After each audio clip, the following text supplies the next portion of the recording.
Today on Variant, I talk about The Killing Joke.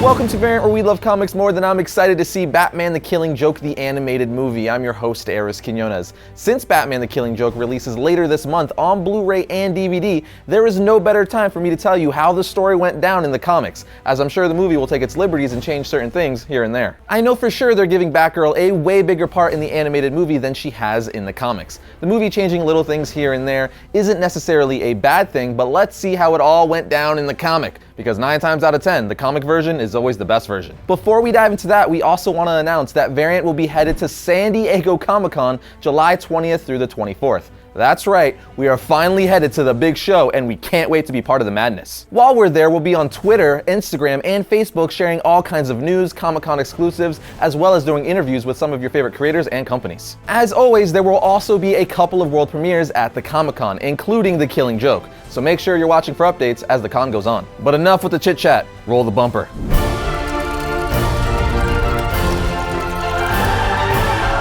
Before getting into this story, I just want to state that The Killing Joke is one of my top 3 favorite comic book stories of all time. I like it that much and think it's that good. It is written by Alan Moore and drawn by Brian Boland. The comic hit stands in 1988 as a one-shot graphic novel. Many, including myself, consider The Killing Joke to be the definitive Joker story and one of the best Batman stories ever published. This is also the book that would set Barbara on her path to become Oracle, but enough hyping it up. Let's get into it so you can judge for yourself. The story starts off with Batman visiting Arkham Asylum to visit the Joker, and he arrives at cell 0801, which is the Joker's cell. But before I go any further, I have to mention the subtle Easter egg with the Joker's cell number, which again is 0801. The 8 stands for the 8th letter of the alphabet, and the 1 stands for the first letter of the alphabet. If you don't want to do the math for yourself, the 8th letter of the alphabet is H, and the first letter of the alphabet is obviously A, meaning the Joker's cell number is Ha. Batman points this out in Batman issue 36 of the New 52, where he also adds, coincidence or someone's idea of a sick joke? I don't know.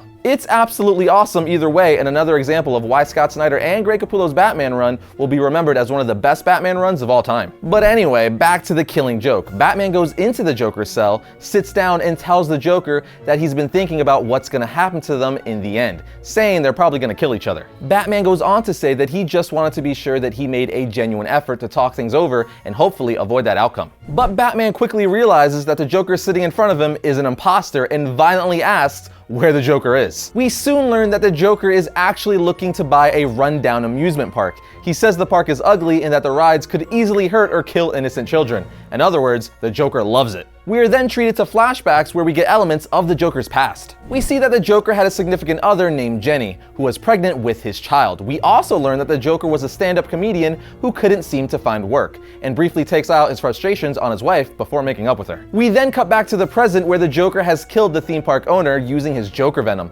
leaving the park open to be used by his crazy scheme later on in the story. Later we see Barbara Gordon and Commissioner Gordon at their home. Barbara hears a knock on the door, and when she answers, lo and behold, it's the freaking Joker in his now iconic Hawaiian shirt with a camera around his neck. But besides his Hawaiian shirt and camera, he's also holding a gun and then shoots Barbara. And as all of us comic book fans know, whether you've read the story or not, this is the incident that makes Barbara paralyzed for years in the comics, all the way up until the New 52 in 2011. At the same time that the Joker shot Barbara, he also kidnaps Commissioner Gordon. Then we are treated to yet another flashback where we find the Joker depressed because he's a failed comedian and can't provide for his family. So as an act of desperation, he decides to join the mob to provide for his pregnant lady person and becomes the original Red Hood, who wears that pill-shaped red helmet, which of course is where Jason Todd later got his name, Red Hood. We then see Batman visit Barbara at the hospital where he is told that she is paralyzed from the waist down. Barbara then wakes up frightened and tells Bruce that the Joker is out to prove a point this time and that he took her dad. We are then taken to yet another iconic scene in this book, which I must add is extremely graphic. We see Jim Gordon being attacked, stripped naked, and strapped to a carnival ride at the Joker's theme park. Once inside said carnival ride, Jim Gordon is forced to stare at pictures of his naked and wounded daughter. We quickly realize this is why the Joker had a camera around his neck when he shot Barbara. He took these horrible pictures in order to torture Jim. While the Joker is having Jim Gordon tied to the carnival ride, he's giving his infamous memory speech. which was read fantastically by Troy Baker a few years ago at New York Comic Con, by the way. He also voiced the Joker in the Batman Arkham Origins game, and is my second favorite voice for the Joker. Mark Hamill would of course be my favorite, and I can't wait to hear his performance in the Killing Joke animated movie. But I digress. I put the link for Baker's version in the description below, so you could hear the awesomeness. Anyway, back to the comic. As I was saying, Joker gives his infamous speech and states, "Don't get even, get mad." Trying to prove the point that even the most upstanding citizen can go mad with just a single bad day. This is single-handedly my favorite Joker scene ever. It just shows how much of a psychopath the Joker really is.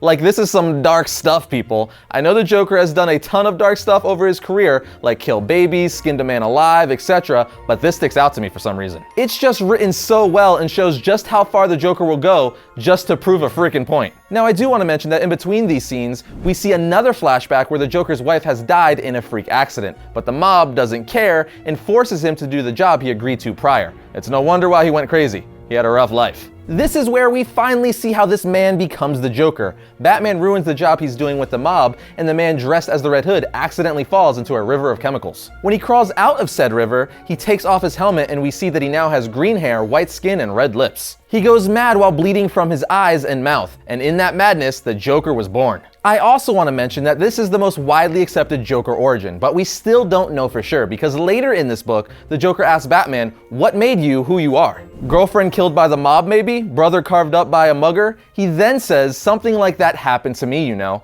I'm not exactly sure what it was. Sometimes I remember it one way, sometimes another. If I'm gonna have a past, I prefer it to be multiple choice." Which I think is absolutely awesome because the Joker as a character isn't meant to have an origin. That's part of what makes him such a cool villain. Although we did get another origin of him as the Red Hood falling into chemicals in the 1950s Detective Comics issue 168, and more recently in Scott Snyder's Batman Zero Year. But after we see a possible origin for the Joker in the Killing Joke, Batman finally finds where the Joker has been keeping Jim Gordon. Batman rescues and frees Gordon from the cage he's being kept in, and then goes after the Joker in the park's House of Fun. After a fight between the two of them, the Joker tells Batman a joke about two insane men. The Joker and Batman both start laughing when you see Batman reach out and grab the Joker by the shoulders, at which point the two go out of frame and the laughing stops. This is the highly controversial part of the book where fans argue whether or not Batman did or didn't kill the Joker. I personally like to believe that he did because that's like the ultimate Batman Joker story. And as I've mentioned in several previous episodes, even famed comic book writer Grant Morrison said that he did kill the Joker. But it can go either way. The ending is left very ambiguous. But obviously once DC brought this book into its main continuity, it meant that Batman didn't kill the Joker, as the Joker was very much alive in the main continuity. Regardless, the one thing I know everyone can agree on is that this story is fantastic. But there you have it, my comic Conrads. As I said earlier, The Killing Joke is hands down one of my top 3 favorite Batman Joker stories ever.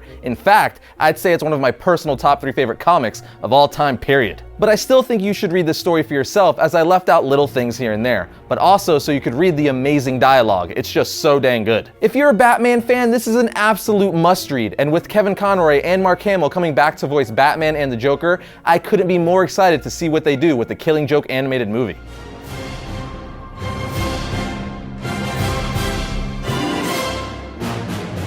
DC Comics and DC Collectibles was nice enough to send me over this amazing Batman the Animated Series Mad Love 2-pack. It comes with the Joker, which was released singly last year, but it also comes with the nightgown Harley Quinn from the Mad Love episode, which is an exclusive figure for this 2-pack. It's the same outfit she was wearing in the episode when she says, "Come on, Pudding, don't you want to rev up your Harley?" I didn't catch that innuendo till I was older, by the way, and when I did, I was like, oh my god, I can't believe I didn't catch that before. That's amazing. Anyway, both these figures are highly posable and come with display stands, and I just gotta say, these figures look great. It's like they're ripped right out of the cartoon. But in addition to the 2 awesome action figures, you also get a copy of the Mad Love graphic novel, which the episode from Batman the Animated Series was based off of. The novel gives you an origin of Harley Quinn and other awesome Batman stories. So you get a Joker action figure, an exclusive Harley Quinn action figure, and the Mad Love graphic novel that also has several bonus Batman stories. So if you want this set for yourself, head over to your local comic book shop or find it at dccomics.com/collectibles. I know I love this set and anything Batman the Animated Series, so this is definitely going to get a primetime spot somewhere in my collection. First up, for Wednesday, July 6th, we have Civil War II Issue 3. This is one issue everyone will be talking about. one of the biggest heroes in the Marvel Universe will fall, and I'm really curious to see who it's gonna be. Now we have Superman issue 2. Superboy takes flight as he accompanies his father, the Man of Steel, on their first mission together to confront a creature more dangerous than anyone realizes. And finally we have Batman issue 2. After a brush with disaster, Batman struggles to reconcile the fate he could be leaving behind for his city, and reaches out to the idealistic new hero, Gotham. And that'll bring another episode of Variant to a close, but remember, you can like our Variant Facebook page to keep up with the show and all things comic related. You could also follow Variant on Twitter at Variant Comics, or on Instagram at Variant_official, or me on Twitter at Harris_Quinones. But I'll see you guys next week when I talk about all things comics, as well as doing interviews with some of your... Where's the trigger? Where's the trigger?